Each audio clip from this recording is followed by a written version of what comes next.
Another plugin that I was really excited to implement is KinematicCollision Deformer.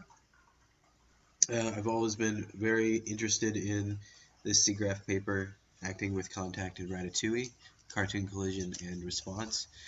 And I've read the paper quite a few times, never quite understood it, so I started trial and error, doing little tests in my API, trying to understand what's going on, and eventually was able to get some results that I was happy with. And you see here, this is a very basic show of the deformer. I've added a few things. I I tried. You see here, I've have some threading going on. I'm just going to leave the thread off, the threading off for now, and I wanted to go over some of the collisions that are some of the algorithms that I used for the collision, and show this is a attribute that creates it makes the deformation permanent, so you can actually paint with the separate mesh. But it's good to show the different algorithms of what's happening when the collision actually happens. So this is the cheapest version of the collision. Whenever this happens, it almost does it basically does a closest point, and then it snaps the vert, and it tries to keep it in place, but it can slide all around, and you see that here where the spans are kind of mushing together and everything else. I'm going to turn that off, and then change the algorithm to what I call flip check, and then I'll turn the permanent back on.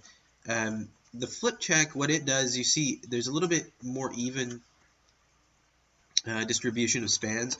The flip check is actually going to raycast and get intersections, and once it finds an intersection with a piece of geometry, and it determines that whether it's inside or outside of that geometry, it's going to look backward and find the normal and information of the collision, and then it's going to try and do some smart things to even out the spans and avoid some of the crashing and sliding of the geometry.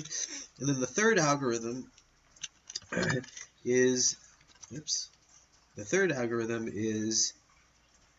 turn that permanent off, is called blend, and it's actually a combination of the first two. So the cheap and of course it's going to be slower because it's going to actually do both calculations, but I optimized it to where it's only doing the raycast once. It's not doing it 2 times, one for each. It's getting all of the information at once, and the actual slow part is just the interpolating between the two bits of information. But I'll just turn on the permanent so we can take a look at what's going on inside.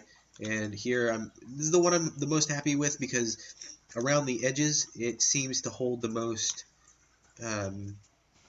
detail.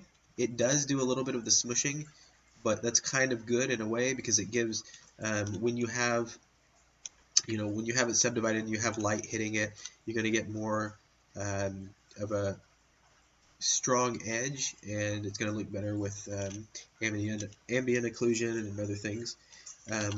We'll put that piece of geometry back. So you can see here, you get this nice thing where you can tell that, or it doesn't look like there's any intersection. It actually looks like a nice hard piece. And then I'm going to turn off the permanent and just show a few of the, I have a bulge amount, and then the bulge distance, and